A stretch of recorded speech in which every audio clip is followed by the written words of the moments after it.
Hi, I'm Chris with T&K Off-Road and Overland, and today we're going to paint this. As you can see, I used to have plastidip on it, but it started peeling and it was pretty faded. So I've got a bottle of truck bed liner that we're going to spray over this. Hopefully it's going to match most of the other black stuff on the Jeep. Stay tuned to see how... So now that we have the hood open, we're going to have two of these little plastic screw type deals here, and then there's going to be four just pop rivets in the center. So we're going to take a Phillips screwdriver, get it in there, and it may or may not thread out. Usually they don't because it's just plastic thread. They just pop out just like this one did. Now that that's out like that, just keep a little bit of pressure on it while you unthread it,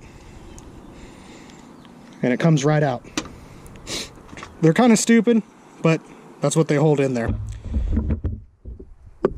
Now, you'll see here, there's going to be four of these guys. What you take is a panel popper or a flat blade screwdriver and just dig in there. There's two flat sides right here that you can kind of get in, and they pop up. They're the same exact thing as the one with threads. So we will continue to do that. Since we got all of the fasteners off at the top, what we need to do next is we're going to need to remove the connectors on the left and right side for the turn signals. If you have factory turn signals, you can just twist this like that and remove it. I have LED ones, so I'm hardwired to it. So you're actually going to have to disconnect the connector here. To do that, just like that, you're going to pull this red lock back here, and then you will press on the black part here, and it will just slide out like that. Go and do the same thing for the other side, and then we will remove the grill. Now with the electrical connectors undone and the top undone, your grill's pretty loose. You're just going to grab it here and pull. There's about 6 metal clips on the inside. 1, 2, 3, 4, 5, 6 metal clips on the inside that hold it in. Once it's off, you should have a very ugly looking Jeep. Alright, now that we have the grill removed and we're in an area that we can paint at, we need to remove the turn signals. Whether you have aftermarket or factory turn signals, they're all going to fasten in the same way. We'll flip it over, and you'll notice these two tangs right here. You're going to want to put some pressure on the back of it and hit the tang at the same time. We will use a pocket screwdriver. Out, we have what we're going to paint. We'll go around in any loose plastidip, like these large chunks you see here, they're flaking off. Go ahead and just peel those off. Then we will use some sort of alcohol-based remover to remove the stuff that's stuck on pretty hard. The thing is, just get all the big stuff off as much as you can. It just kind of peels off.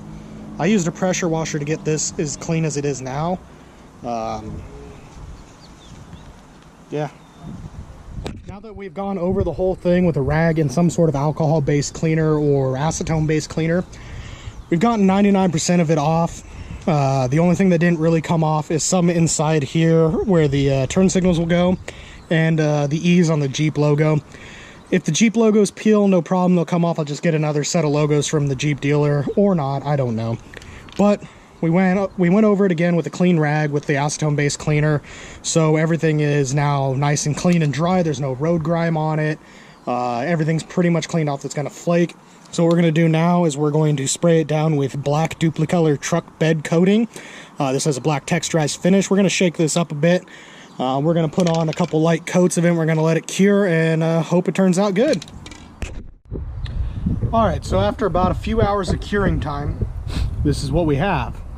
I don't see any bleed through of yellow or anything where it shouldn't be.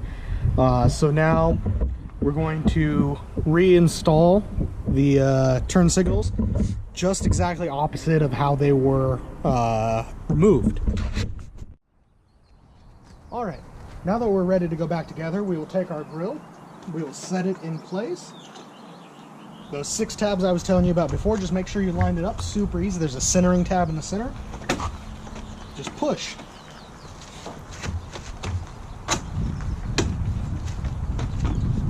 make sure they're all lined up. Most importantly, make sure that the one directly behind the light is lined up.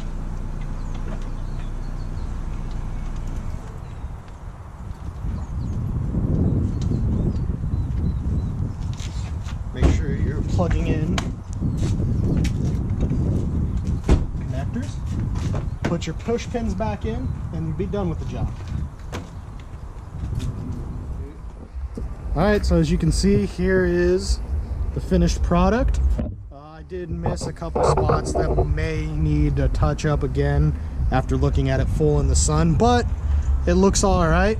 I don't think you can tell out there in YouTube land. Maybe you can, I don't know. Let me know what you think. Super simple mod and it looks bitchin'.